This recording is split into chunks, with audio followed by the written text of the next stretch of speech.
Hey, Verballers. Today's show is brought to you in part by our good friends over at Navy Federal Credit Union. Navy Federal's got a mission to put members first by making their financial goals the priority. Receive a lifetime of membership benefits to help you and your family accomplish your life missions, like a full suite of financial products designed to fit your needs, 24/7 live support, and access to over 300 branches on or near military bases. Visit NavyFederal.org for more information. Call 1-888-842-6328 or download the Navy Federal Credit Union app. Message and data rates may apply. Navy Federal is federally insured by NCUA. Welcome to the Solid Verbal. The Solid Verbal. Come after me! I'm a man! I'm 40! I've heard so many players say, well, I want to be happy. You want to be happy for a day? Eat a steak. It's that woo-woo! And now, Dan and Ty.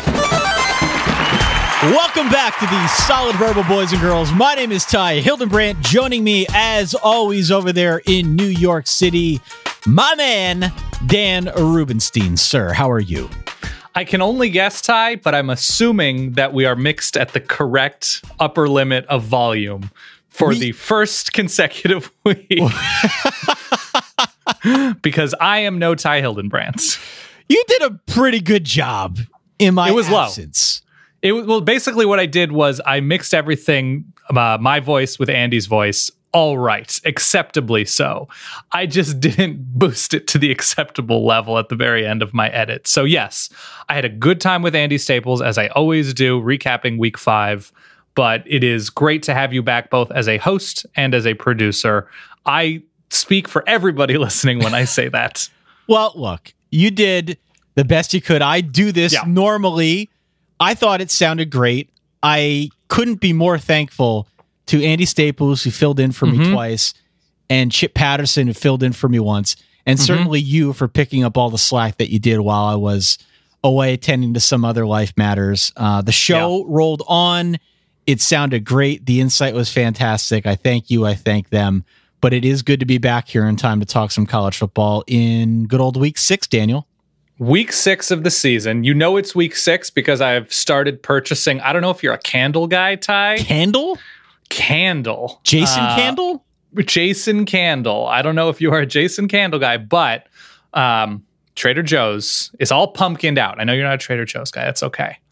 And they've got a vanilla pumpkin scent, Ty, that is making my apartment, Jody with an I, going wild over this scent. It is very autumnal on the Brooklyn front of the Solid Verbal. I didn't take you as a candle guy. I got to be honest about that. I never was, Ty. I never was. And there's something about setting that mood, like we're about to set for week 6, that for whatever reason, as I've gotten older, I'm on board with, Ty. So is your apartment now smelling like a Cracker Barrel? What are we talking about here? So we've got 2 options right now, because I think they only have 2 options there. There's a vanilla pumpkin, which, damn, Ty, it's like a fall's evening in like here. That does not exist normally in nature, vanilla pumpkin. No, absolutely not. Right. And we also have Honeycrisp apple. Okay. See, I could get behind the Honeycrisp apple. I don't know what that smells like. It smells like an apple pie is baking in your kitchen. Okay. See, that I could get behind, but there is such thing as too much pumpkin. And when you mix it with vanilla, I'm just not sure how I feel about that. I'm not normally a candle guy, to be honest. Okay. Same. Until this year, I really wasn't. It's an acquired smell. I have a follow-up question, Ty, and I asked this unrelated to candles. Right, okay, great. But I asked this because you were not on the recap show, and I'm dying to know your opinion on a 2-front basis. Yeah. What, to you, was more appalling, more upsetting with what happened in State College on Saturday? Is it A, that final Penn State play call? Pretty bad. It was pretty bad. Pretty unsuccessful as far as late game plays are, as far as those go. Or B, I don't know if I went 1 or A, but B, the state police flying a helicopter like 9 feet above a rowdy tailgate, sending cornhole boards and tents and grills like some sort of maniacal army chopper maestro would do. I couldn't, like, that is new to me. And I know they keep those there. Yeah, no, I didn't see anywhere why they did it. It was a rowdy tailgate that needed to be broken up, and they were not heeding verbal yelling by officers, and 2 police horses got assaulted or something. Well, see, then that's just the boss move to bring down the chopper. It's so dangerous. It's so incredibly over the top. No, I would go the play in that case. Okay. Now that I know the full context, I would definitely go the 4th and 5 run up the middle play. Yeah. Okay. Yeah, it was not a great moment, even though I sort of understood after the fact. Look, if a guy makes a block, he runs for 15 yards, but he didn't make the block, and it seems like a pretty big risk, especially knowing that you've got such a big game quarterback in Trace McSorley on your side. Why you wouldn't want the ball in his hands and not leave it up to essentially an offensive line that's let you down for the last, I don't know, better part of the last decade? That remains to be seen. That is questionable to me. But still, I do understand the logic. It just obviously didn't have the necessary results here. Welcome back, folks. Solid Verbal. I'm Ty. He's Dan. It is week 6.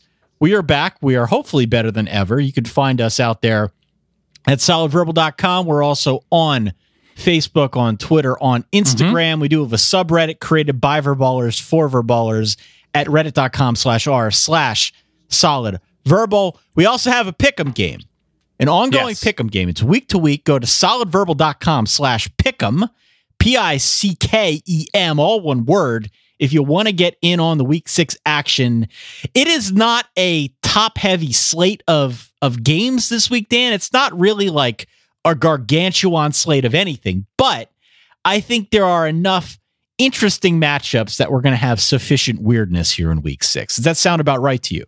Yeah, I hesitate to use the word centipede because of the new connotations that the film industry has bestowed upon that word. That is a very fair disclaimer. Thank you. So I would just like to say, I think this week has legs. I don't think this week is top heavy. I don't think this week is a blockbuster weekend, but one, it's college football. And it's a week where we think we have a good amount of background information now on teams, I would say, as we enter October, a month that people regularly use to say there shouldn't be rankings until October. Right.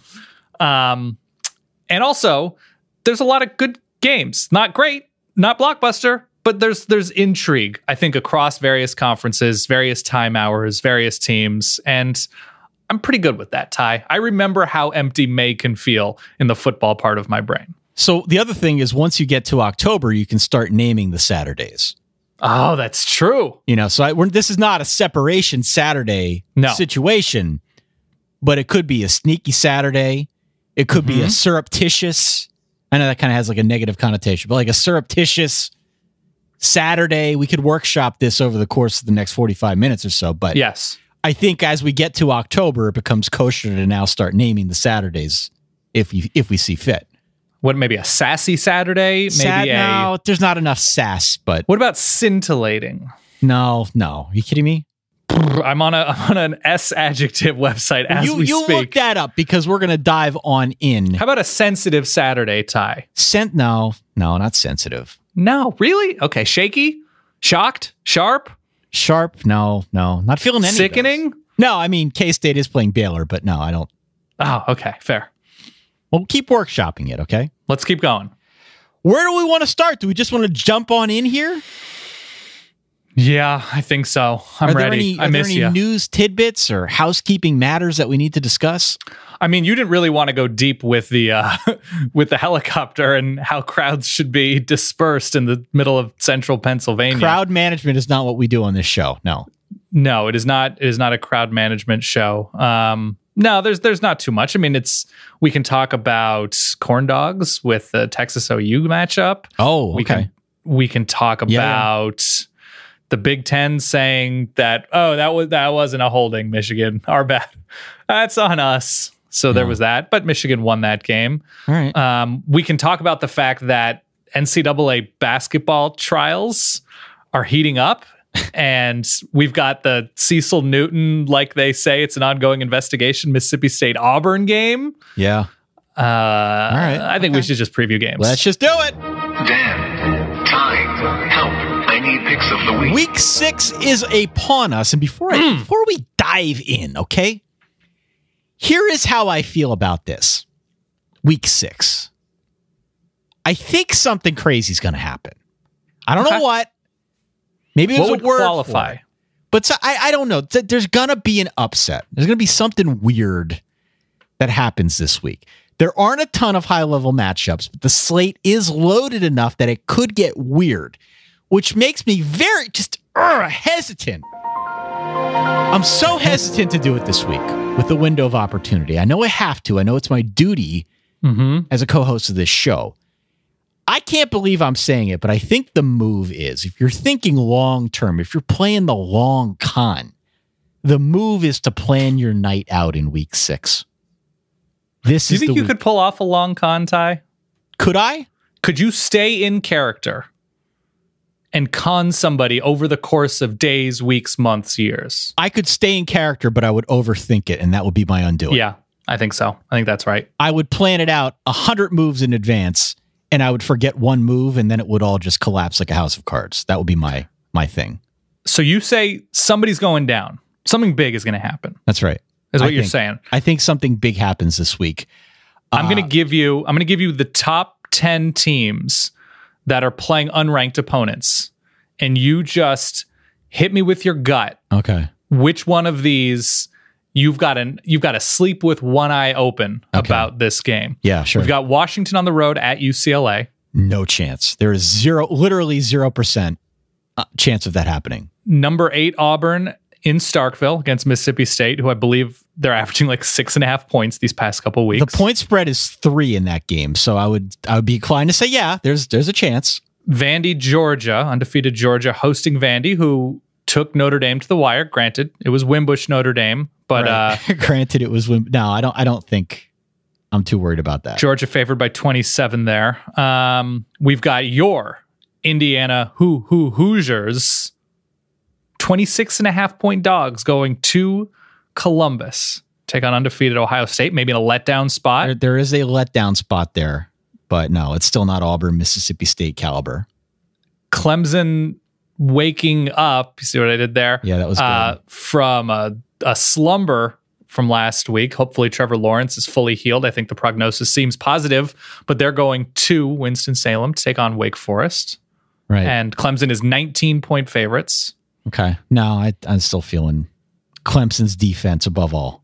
Kansas, West Virginia in Morgantown, perhaps a letdown spot after a close call against Texas Tech. Man, I don't know. And then Alabama. No chance. On the road. No chance. In Fayetteville. No chance. Arkansas feisty on defense last week, Ty. No chance. Okay. So your gut right now immediately is saying that Auburn Mississippi State game gets your one eye open. That gets my one eye open. Yeah. Right okay. there. All right. Where should we start? Well, before we start, though, we got to finish the previous thought on the window of opportunity. Yeah. Sorry. I think if you're playing the long con, the move is to plan your night out this week. Because if you look at the biggest night games this week, you got Kentucky A&M, Auburn, Mississippi State, which we just talked about, Notre Dame, Virginia Tech. I could see a big swath of our listeners looking at those 3 games and feeling very blah, like, nah, not interested. I would consider planning the night out this week. Do what you got to do. Go to the restaurant. Go see Cats. Go see it again if you've seen it already. There are some big-ins next week that are inevitably going to be at night that you're not going to want to miss. Build up your relationship capital now, boys and girls. Yeah. Do it in week 6 because week 7 is something you're not going to want to miss. Window of opportunity. Yeah, it's a rough night slate. I guess keep an eye on your phone if you do go out. You got Auburn, Mississippi State. That's a 7:30 game that will easily stream on your phone. And then Notre Dame, Virginia Tech, which I think has a possibility of being interesting. That's a tough place to play at night at 8 p.m. That'll be easy to stream as well. And listen, if it's a tight game late, you're talking 10:30, 11. You'll probably be back if you're old like Ty and myself. That's what I'm saying. So yeah, I think the night out is probably the right move here. Yeah. All right. Fair. All right. Let's go to high noon on Fox. They play this one at the Cotton Bowl in good old Dallas, Texas. Dan, if you are like me, if you are like you, there are only 2 kinds of people in this world. Yeah. And those are the people who appropriately refer to this as the Red River Shootout, or those who don't. You know who you are. If you're listening in the car, at the gym, mowing the lawn, putting the kid to bed, either you call it the Red River Shootout, or you're one of those people that calls it the Red River rivalry, or what else? The Showdown, Red River Classic. The battle for the whatever the gold hat is that they get at the end of the game.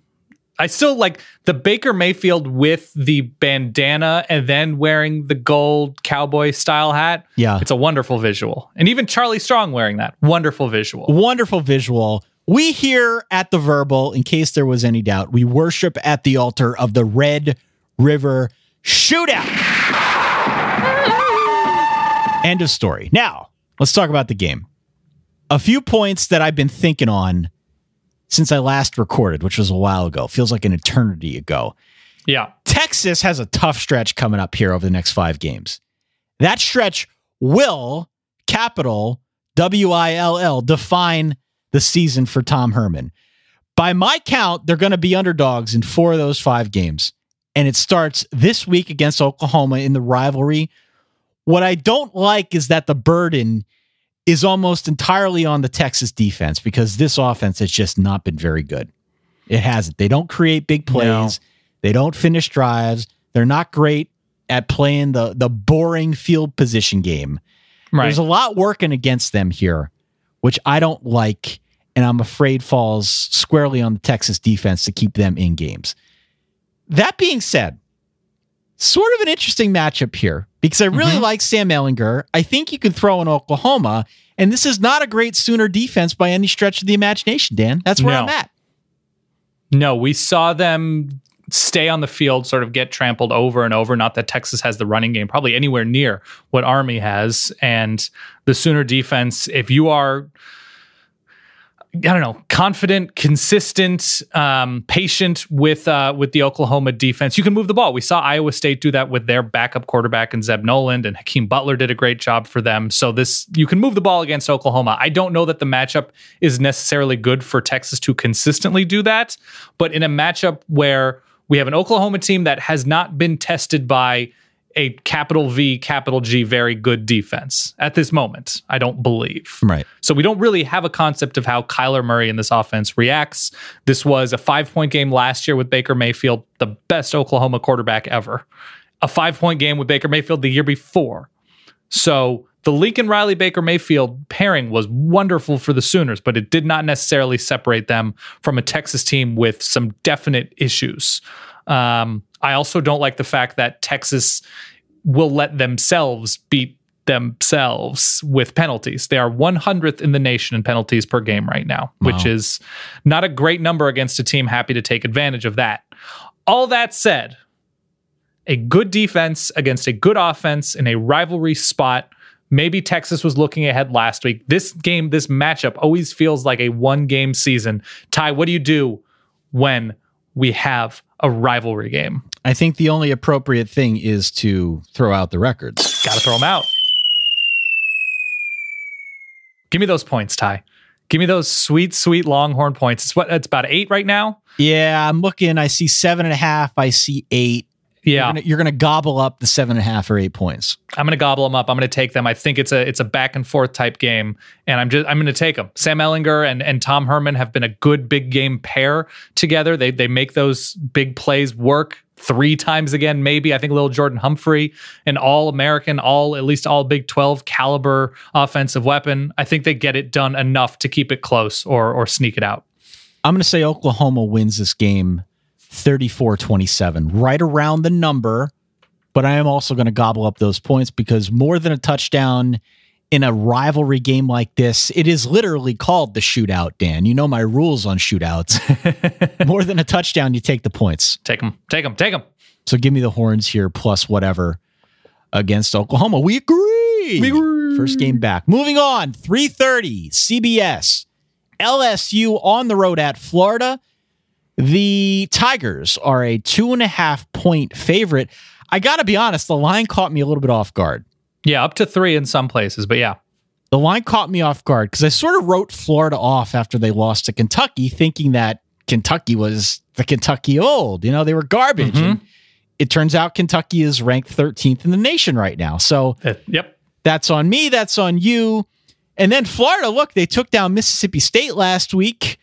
maybe Florida isn't bad after all. It looks like they're getting decent quarterback play from Felipe Franks, who's got a 12 touchdown to 3 interception ratio through 5 weeks. That's pretty good. And hey, LSU, look, they beat Miami on a neutral site. They beat Auburn on the road in the first month of the season. I'm not totally sold on Joe Burrow, but that's a pretty good resume through 5 weeks through Huge. 1 month of the season. And the stats sort of prove all that out, that there's reason to be wary about Joe Burrow. But what the stats don't show you is that he's been very clutch. He's made plays when LSU has needed them. He hasn't thrown any interceptions this year. So I think we've got a situation really on both sides of this thing, both for Florida and LSU, where you look at some of the body of work and maybe it's not indicative of how just clutch they have been in their own right. So 2.5 to me feels right. The game is at Florida, Dan. Do you have a lean here? I do have a lean. And it was tough because LSU has won, 4 of the past 5, which, trends don't always mean all that much. They're in Gainesville once again because of the weird hurricane scheduling. They were there last season. And yes, I think it was premature to look at Florida after that Kentucky loss and say, oh, they're not a bowl team, or, oh, they're a 7-5 team. There's talent not on the level that there has been recently on defense. And there is going to be that perennial question about Felipe Franks and whether or not he's good enough to take this Florida team and at least flirt with double digits, which eventually Florida should do with Dan Mullen. I think Dan Mullen, and we've talked about this before, he is a chopped type contestant rather than an iron chef. He does not need the best ingredients. He does not need the best situations to succeed. We saw it last week. Have we used that one before? The chopped versus iron chef?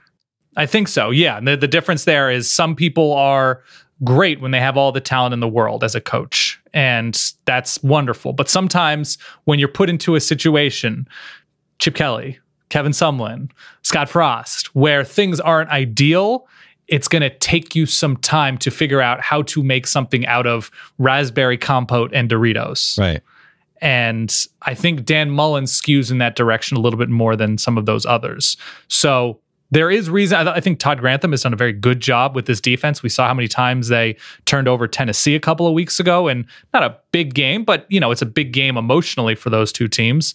And LSU, I think you're right. They do depend on bigger plays and big moments from Joe Burrow in the passing game. I still don't love these running backs in terms of being the guy in the SEC. It basically, to me, comes down to, with that said, how well does Florida defend LSU down the field? And in a tough spot to play with a pretty good defense, I think I'm going to take those points. I think I'm going to take the 2.5. Well, statistically speaking, this is kind of a dead heat, which always makes me leery about laying any points. Mm-hmm. You also look at these two teams and it's going to be a war. For sure. It's going to be low scoring. I'm not fully ready to trust the Florida offense. And I do think LSU is more battle tested, but man, even 2.5 points, even 3 points, I know it's a low number, but this feels like a game someone's going to win 21-19. This is going to be the game where you see a weird score like 19 or 15 or 12, just has the makings of that kind of SEC matchup. I do think LSU wins 21-19, but I'm like you, going to gobble up those points.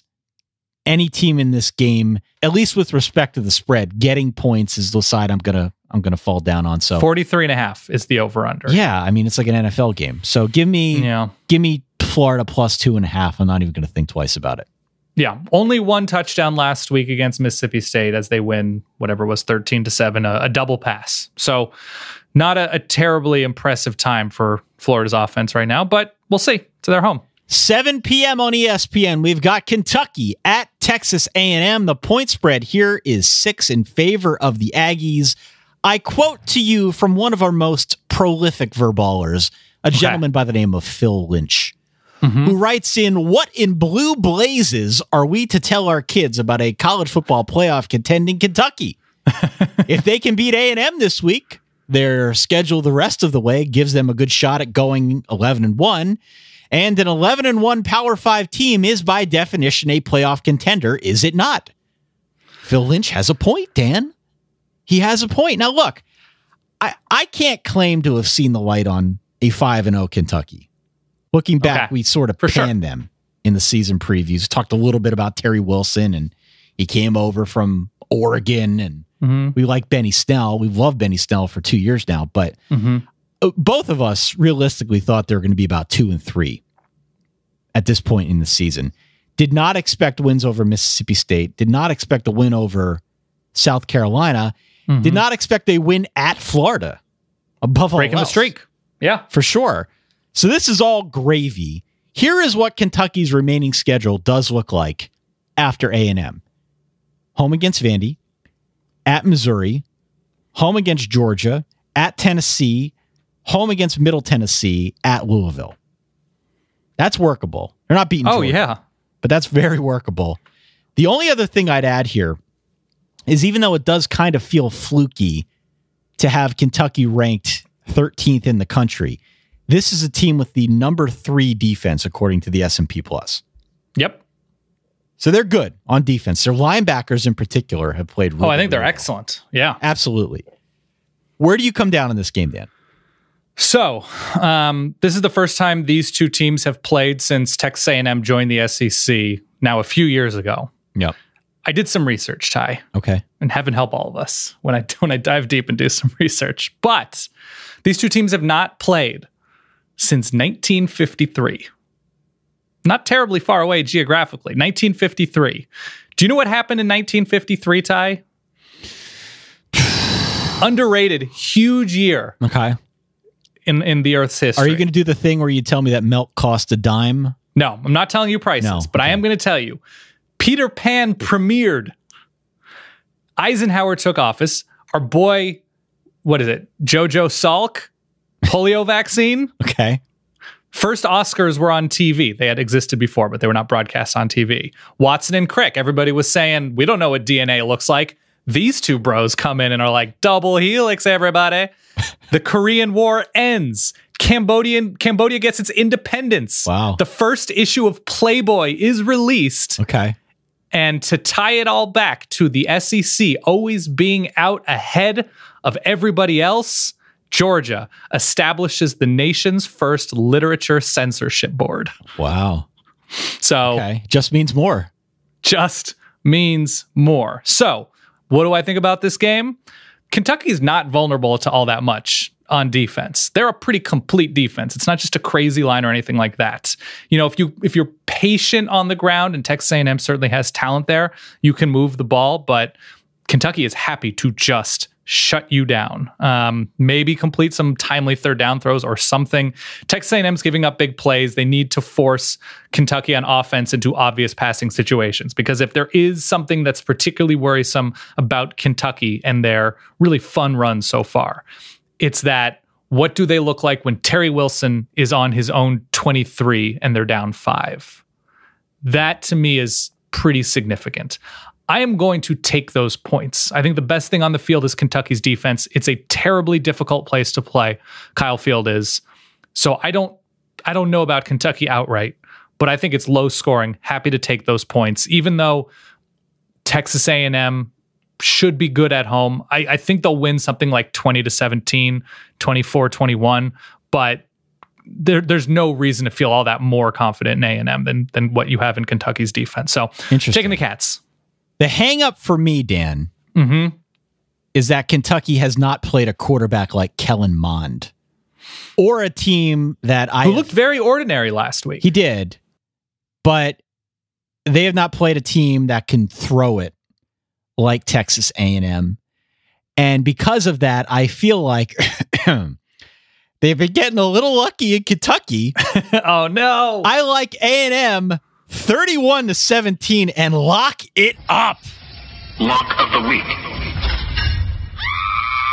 You know how we've been saying all year that A&M is dangerous, that A&M's going to take somebody down? This is one way that A&M can take somebody down.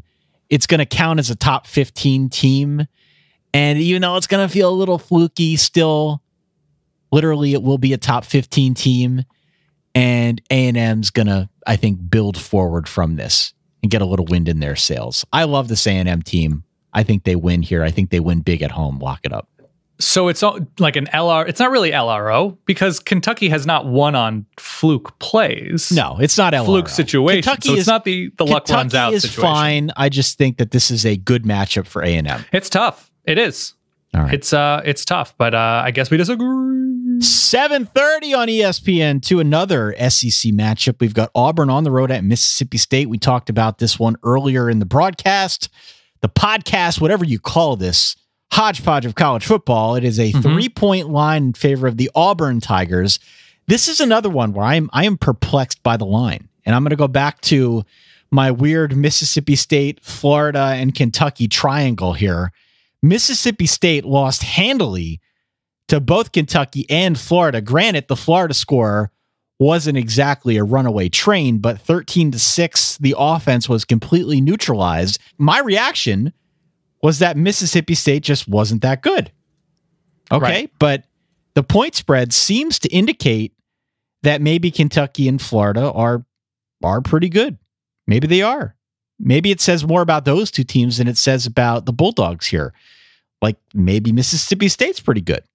And maybe Kentucky and Florida are actually really good. I don't know. What worries me here you're going way out there. Okay. I know. I'm very meta with this. What worries me is that Mississippi State played two good defenses in Kentucky and Florida, and they scored a combined 13 points. Does that trouble you?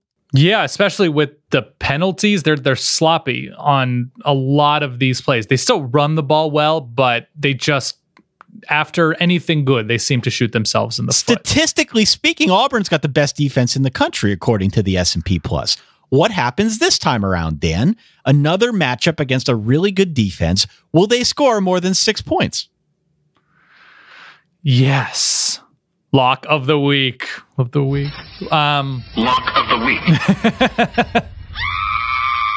Did I have a quick trigger there? Did you not intend this to be a lock of the week? No, I mean, my lock is that they're going to score more than 6. Okay, continue. So Mississippi State has been, as you mentioned, disappointing. I do like their defense, and the defense has been put in not the best position by their own offense. But you could say the same for Auburn right now. Their offense has been nowhere near where it should be, given what they returned skill position-wise, the position on the field that they've been in because of this defense.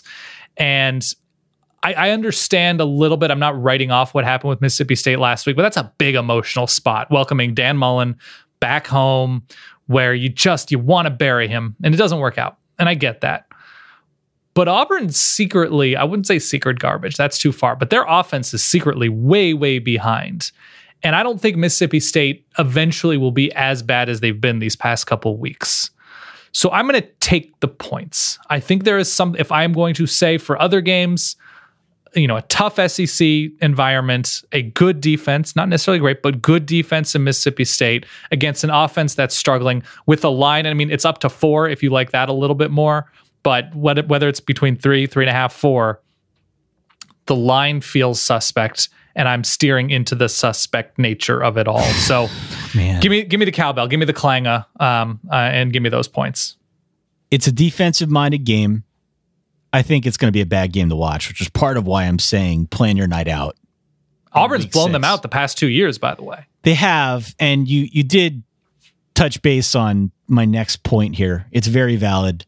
The deep, dark secret is that Auburn has been trash on offense. They're 82nd in the country, according to the S&P. Gus Malzahn clearly still trying to figure this out on offense. The rushing attack's been really inefficient. They don't generate big plays. The line is all over the place, by the way. Yeah, the offensive line. They keep changing things up. Yeah, it's sort of a mess there on offense. Man, I was prepared to go Auburn -3.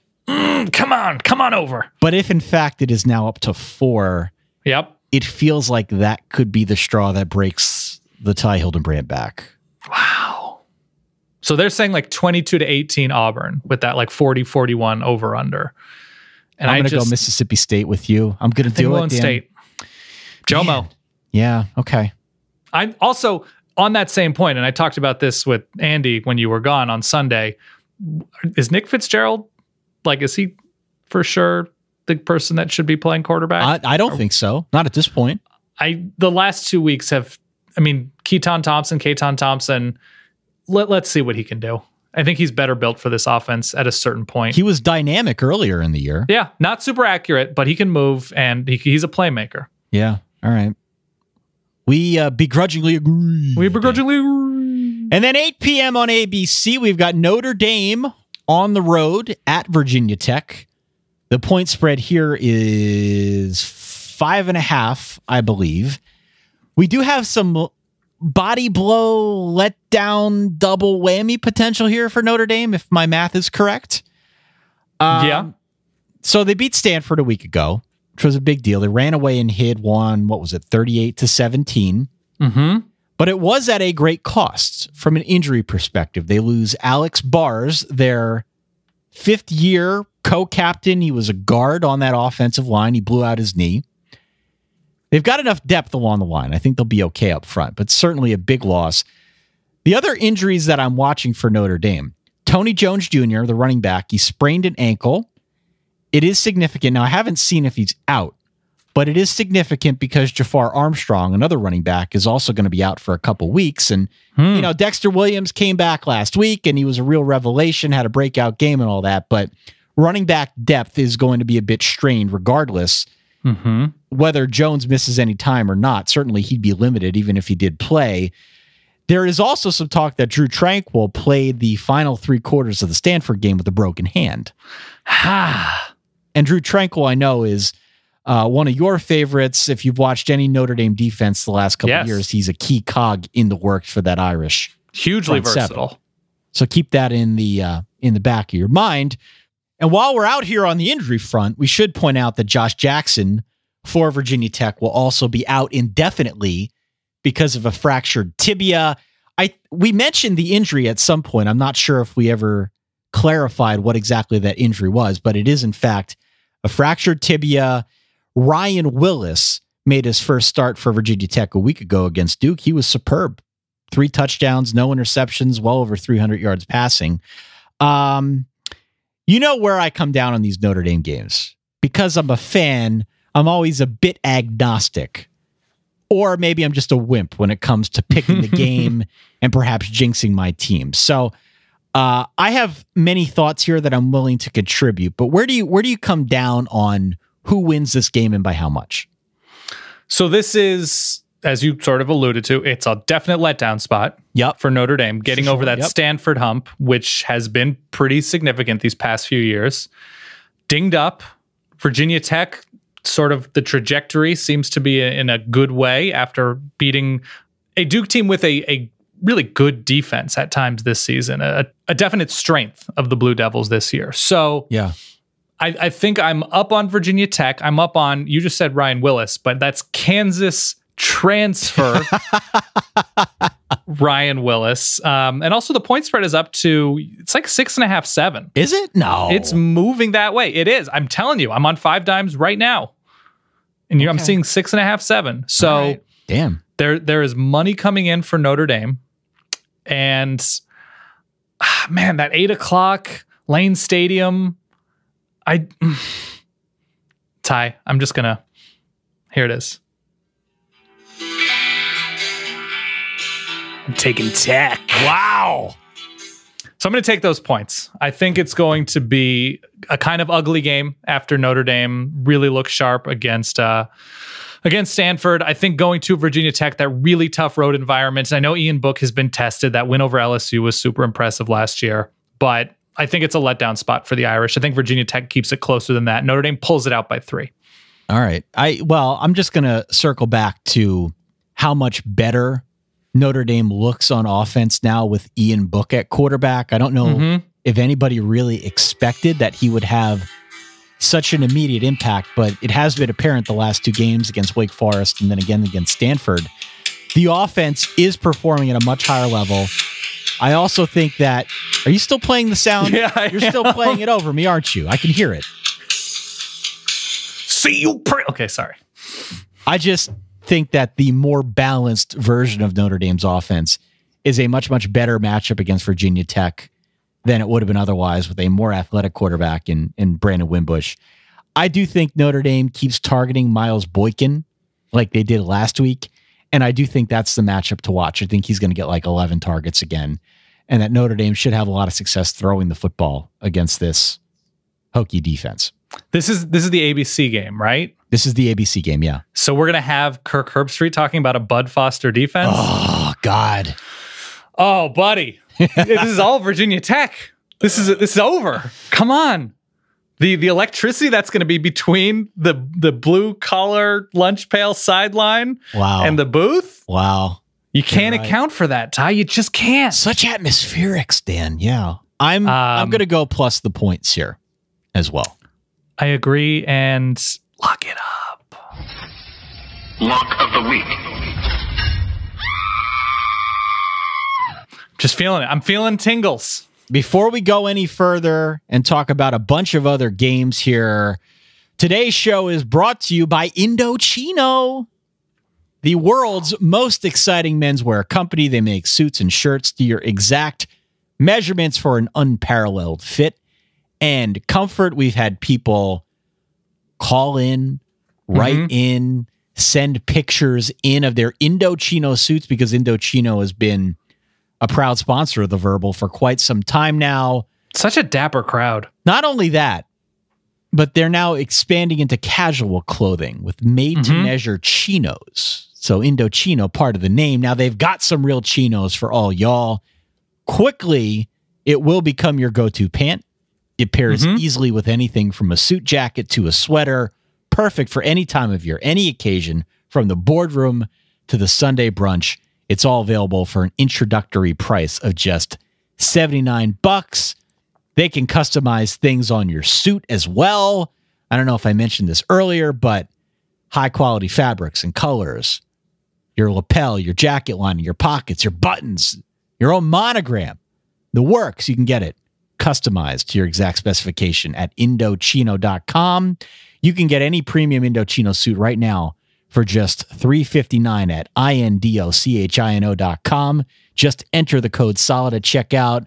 That's going to be 50% off the regular price for a made-to-measure premium suit. Plus, the shipping is always free. Again, Indochino.com. Use the promo code SOLID. Any premium suit for $359 and free shipping. An incredible deal, Dan, for a premium made-to-measure suit. Also brought to you in part by our good friends over at ZipRecruiter, Dan. Yes. You remember ZipRecruiter, right? Remember and love. There are job sites out there that are going to send you the wrong resumes, and you got to sort through all of them, which you don't want to do. You don't got time for that. Why not go to Indochino? They don't make you wait for the right candidates. They don't make you wait for the right candidates to even apply. We know that's not smart. What is smart is going to ZipRecruiter.com/solid to hire the right person for your vacancy today. They don't depend on candidates finding you. They go out proactively. They find them for you because they got this powerful matching technology. It scans thousands upon thousands of resumes. They find the people with the right qualifications. They actively invite them to apply. So you get qualified candidates fast. That's why ZipRecruiter is rated number one by employers in the United States. Right now, our listeners can try ZipRecruiter for free at this exclusive address. The exclusive address is ZipRecruiter.com/solid. That is ZipRecruiter.com/solid. ZipRecruiter.com/solid. Check it out. It's a pretty good deal. Try it for free. ZipRecruiter, the absolute smartest way to hire. Don't hesitate. Do it. It streamlines everything. Efficiency. That's what we're talking about here. Efficiency. Let's move on, Daniel. Let's talk about a good old-fashioned pick'em. Okay. Missouri at South Carolina has come down to a straight-up pick'em. I'm seeing this right now. Madness. I am going to go with Missouri here, Dan. Why? South Carolina's got the better defense, but they have had some trouble against the pass. Lo and behold, Drew Lock knows how to do that. I don't like that the game is in Columbia, South Carolina, but I like Drew Lock, I think, more than I like anything else. So give me Missouri outright. Yeah, I agree. I do like Drew Lock, and I don't love South Carolina's defense right now. Moving on, 3:30 on ABC. Florida State at Miami. This line is up to 13.5 in favor of the Canes. I still think Miami's a pretty good team. And I think they should be better this week, too. Yeah, they should. This is a good matchup for them. The defense, isn't generating headlines quite like it did a year ago, but they're still making plays in the front seven. That's a problem, quite frankly, for Florida State because the line play for them has been pretty lousy. Anybody with a front seven is going to give Florida State, and I don't mean like a good front seven. Anybody with a combination of defensive linebackers and defensive linemen and linebackers is going to give Florida State a problem. Is Miami 2 touchdowns better, though? That's the question. I think so. Yeah. I think it's too much to ask Florida State to stay all that close to this Miami team that should get Jaquan Johnson back, I believe, who I have a definitive football crush on Jaquan Johnson, All-American caliber safety. Shaq Quarterman should be back. It's still going to be a little bit for Amon Richards, so I can understand some hesitation, but there's still enough talent in that receiving core that I think Miami does win this game. Something like, 42-20, 42-14. Yeah. I think it's pretty comfortable. I agree with you. I really like N'Kosi Perry. Yes. I really like him. Great arm. Great arm. Give me Miami minus the points in a rivalry game, which is uncomfortable. But also 3:30, this one on ESPN, we've got Clemson traveling to Wake. The point spread here is 17 in favor of the Tigers. Trevor Lawrence is expected to start in this game. He got injured last week. He, quote, got the crap kicked out of him. That's a direct quote from Dabo Swinney. He did pass concussion protocol. It was more of a neck thing than a head thing. So he is going to start in this game. I'm inclined to lock up Clemson here. I'm not gonna. I don't like taking road teams, but I think they're going to kill Wake Forest in this game. Yeah, this is a huge bounce back spot for Clemson, a team that hasn't really been able to separate themselves. I think they won this game last year only by 14, I want to say. Right. They win this game by 14. Wake does a really good job. That's the best modern Wake team we've had in some time. So I don't know what they've done lately. There was about a 22 point game with Deshaun Watson, the national championship year. So I'm going to take a big bounce back spot from Clemson. I know they have not been able to really find their momentum yet against, I don't know to call this Wake team decent, but I think they're in a good spot here. I think they generate some turnovers. I think they separate. Moving on, let's go. Oh boy.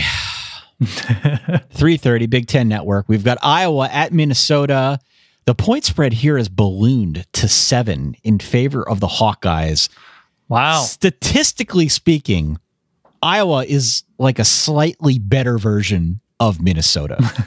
They're very, very similar. I was gonna say, Ty, if I were to tell you a team with a terrible offense, an awesome defense, a handsome and overwhelmingly charming head coach was involved in this game, who am I talking about? Yeah, exactly. I don't know. Same. Kirk Ferentz and PJ Fleck, like looking in a mirror. Yeah, this is a tricky game because Minnesota has that good defense. You said it's up to about 6.5, 7? I got it at 7 right now. I like Iowa here. Wow. No, I do. I've been high on Minnesota all year. They're still feisty. They're my home dog of the week. The Yakos. Yeah. Home dog of the week. They're my home dog. What is it that you like about Minnesota right now? I like that feist. I like that feist, Dan. That Annexstad feist. The corner of First and Annexstad, yeah. Did Iowa play last week? No, they had a week off. So they're coming off a bye. I do like Iowa here. Give me Minnesota plus 7 at home. 4 p.m. Pac-12 Network. We've got ASU at Colorado. The Buffs are a 2.5 point favorite. Dan, who you got? Mm-hmm. So Colorado's opponents to this date are 1-12. They're FBS opponents. They also beat New Hampshire, who I do not believe is all that good. There are times right around now, beginning of October, like we said with Kentucky, Florida, we're like, oh, wow, Florida lost to Kentucky. They must be disappointing. Where in fact, Kentucky is good. Right. That can also be said, Colorado snuck by Nebraska. They snuck by the Huskers. This Huskers team, is Colorado good? They separate themselves nicely from UCLA last week. We don't really have a good concept for Colorado, who has the angriest fans in our mentions. Very angry. Yeah. Take your life in your hands if you go against Colorado in this game, Dan. Very, very angry. I think it's a good matchup. I think Colorado at home against an ASU pass defense that's been sort of all over the place this year. ASU has not won on the road. That includes against San Diego State, who does not have an offense at all. So I'm going to take Colorado here. I'm going to give those points. I think they win by a touchdown. I'm going to say 31-24 Buffs. Will ASU win this game? I'm saying LaVisca Shana. Ooh, tie. Nah, give me Colorado at home minus whatever. I like the matchup as well. I think they throw all over ASU. Takes a show off, does not miss a beat. That's right. 10:30 on ESPN. We've got Utah at Stanford. The line was not out for a while in this game because of some injury questions. Yeah, Bryce Love, yeah. The line has come out. It's 5 points in favor of Stanford. Dan, what do you think? I'm going to give those points. I like any team that has a poor offense playing its second consecutive road game against a good team. Utah comes up just short against Wazoo last week, going back on the road to play probably a pretty good Stanford team. They go to Oregon and they take advantage of weird circumstances and they pull that out like pretty good teams should do. Disappointing for sure if you're a Stanford fan, what they did last week against Notre Dame. I still think KJ Costello and those receivers, I really like their secondary, which matches up nicely with Utah. I'm going to take Stanford to win this game comfortably by 13. I think we agree, Dan. I think it might be low scoring. It might be a 20-7 game. We agree. We do agree in this game. Absolutely. Okay. All right, let's move on. You know what? We got time to talk about maybe like 5 more games here. Let's go rapid fire, okay? Okay. I got a bunch more games I want to talk about, but I'll go quickly, I promise. 12 o'clock ESPN, Alabama at Arkansas. I'll just throw it out there. Point spread here is up to 35. Any reason to go Arkansas? Defense might be top 40 or 50 in the country under Chavis. No, I don't see it. Alabama's going to blow the doors off them. I agree. 12 o'clock ACC Network, Boston College at NC State. The point spread here is 4 in favor of NC State. Quietly one of the better games of the day. I think I like NC State a lot here. I'm going to go NC State minus the points. Yeah, I'm going to go NC State as well. AJ Dillon is a game time decision for Boston College, which doesn't bode super well. It's really a bummer that we haven't seen NC State against a decent team. That West Virginia game was canceled. I think, yeah, I'm going Wolfpack here by 12, 13 points. Also at, well, I guess not high noon, 12:20 to be exact. We've got Syracuse at Pitt. Cuse is favored by 3.5 points here, Dan. On the road, who you got? I'm going to take Cuse. Even though it's a letdown spot after they had that shot to beat Clemson late, Pitt is very bad on defense, and they just got shelled by UCF. It's a good matchup for the Orange. I like the Cuse as well. We agree. 3:30 ESPNU, San Diego State at Boise State. A nice matchup here. Boise favored by 14.5. Look, San Diego State has been a team that I've been on periodically here and there.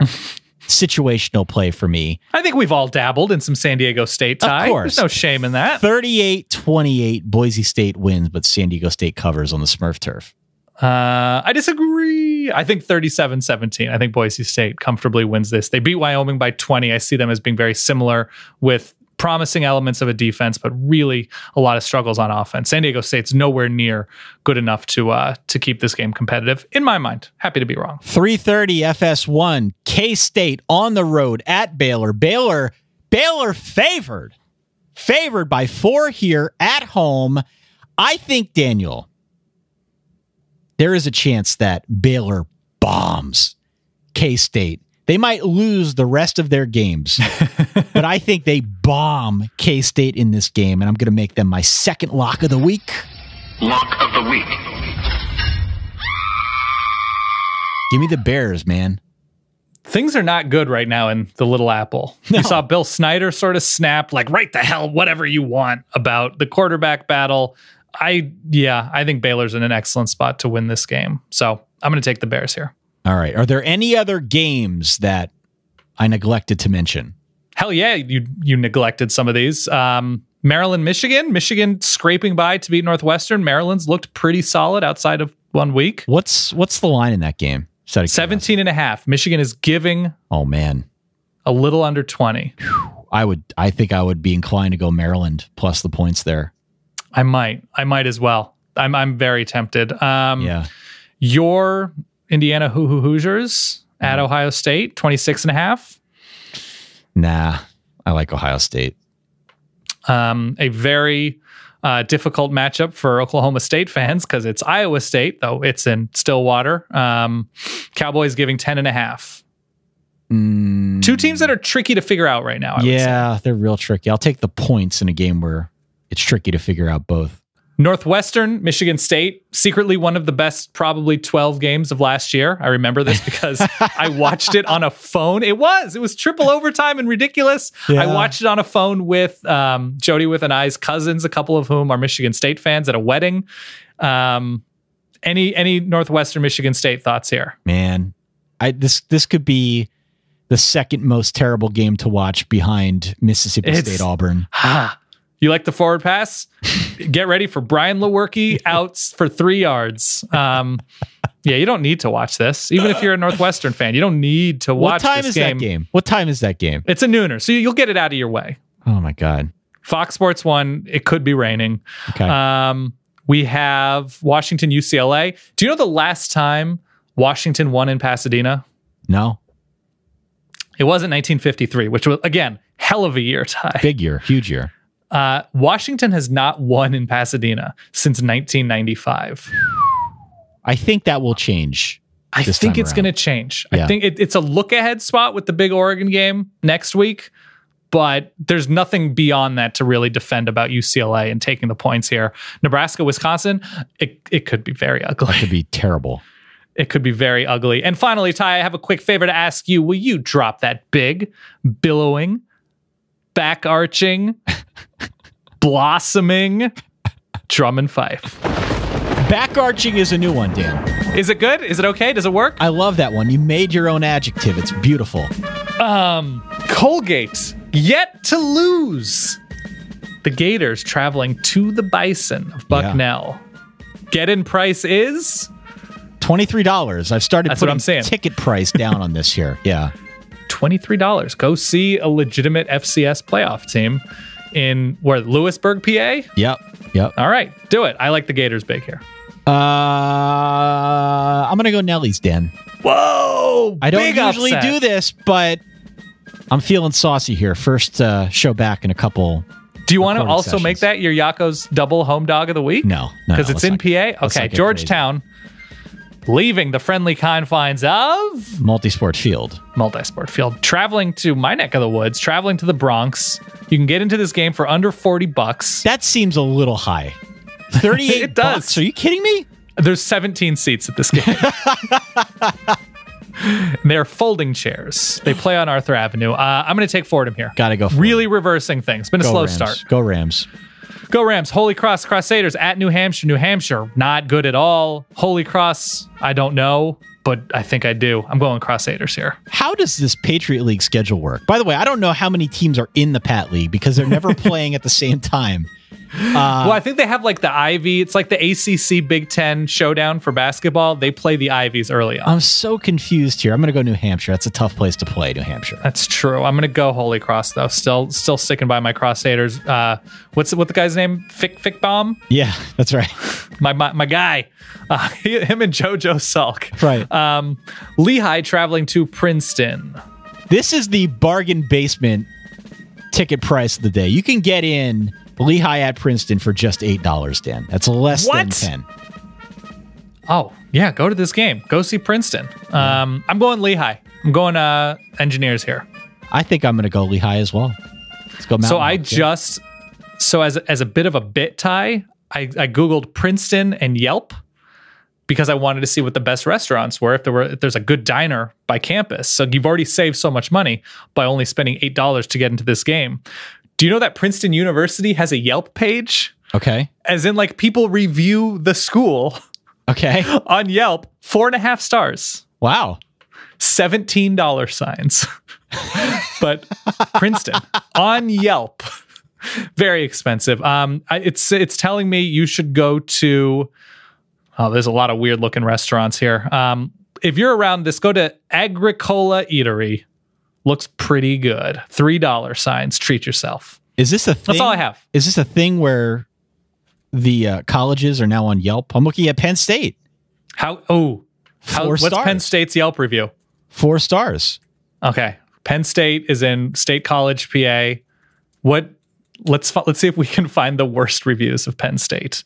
I'm seeing Penn State University, 2 reviews, 3.5 stars. They have to do some consolidation here because I'm looking at a different one that has 21 reviews. I was very pleased and grateful when we went to the Alumni Association. The staff was appreciative of my mom's visit and stories.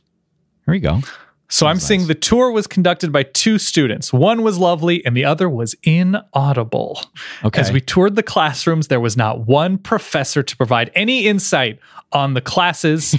The need for printers was so great, some students raised money to buy their own. 2 stars, November 12th, 2017. Not a good school. I had many classes at Penn State where I was a number. 400 plus students in the Forum and Sparks buildings.